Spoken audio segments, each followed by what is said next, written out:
The guy that rejected me in college came onto me at a party 2 years later, so I rejected him back and it destroyed his ego. Now all of his friends are attacking me. I spent most of my childhood and early adulthood focused on education. I'm not naturally gifted, so I had to focus and work hard as my parents encouraged me to. Things finally slowed down later during college, and I found myself being more social. There was a guy, Nathan, in my social circle whom I liked, so I asked him out. He laughed when I did, but he said it was just so unexpected, and that's why he laughed. Still, it kinda stung my chest. He declined and said he wasn't dating at the moment. Spoiler alert. He was definitely dating, just not me. Regardless of the hurt from the rejection, I moved on, and I got a good job out of my hometown, partly based on my good school performance and connections through internship. Two of the women from work in their 30s, let's call them Tanya and Stevie, hung out with me a lot and got me to come out of my shell more. They told me to start coming to the gym with them because they were tired of seeing me looking like a twig. I had a lot of fun and improved my body drastically, and whenever we would go out, Tanya and Stevie would be really good wingwomen and got me out of my shell. I'm still a bit awkward, but much more comfortable in social situations now that I've got some experience. This happened over the course of 2 years. I wound up asking my job to work remotely to be closer to my family and got approved as long as I travel back to the office quarterly for important meetings and stuff. So now I'm back home again.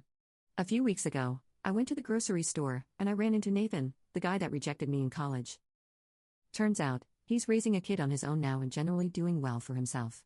We ran into each other again at a mutual friends party later.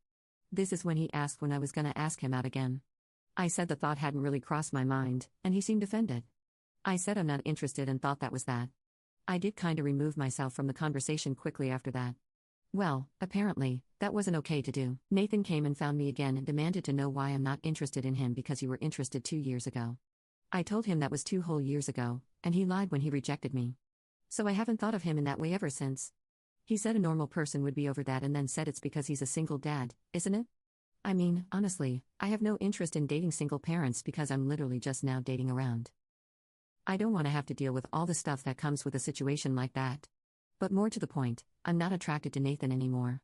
I just simply don't see him that way. Am I crazy here? Like, why are his friends blowing me up because I don't want to date him?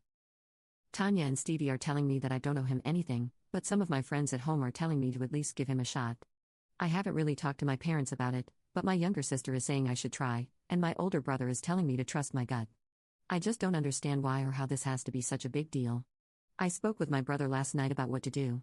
I don't like the chaos of this situation. It's a lot of anxiety, and I feel the need to resolve it. To that end, after much consideration and my brother's agreement, I reached out to Nathan this morning and asked him if he would meet me for coffee tonight. I made it clear that this is not a date, and it's just two friends trying to come to terms with each other because I don't like all the messages and comments from his friends. Nathan accepted pretty quickly and said he'd like to clear the air about some things. The fact that he apologized for any craziness does give me some hope that our talk later will be productive.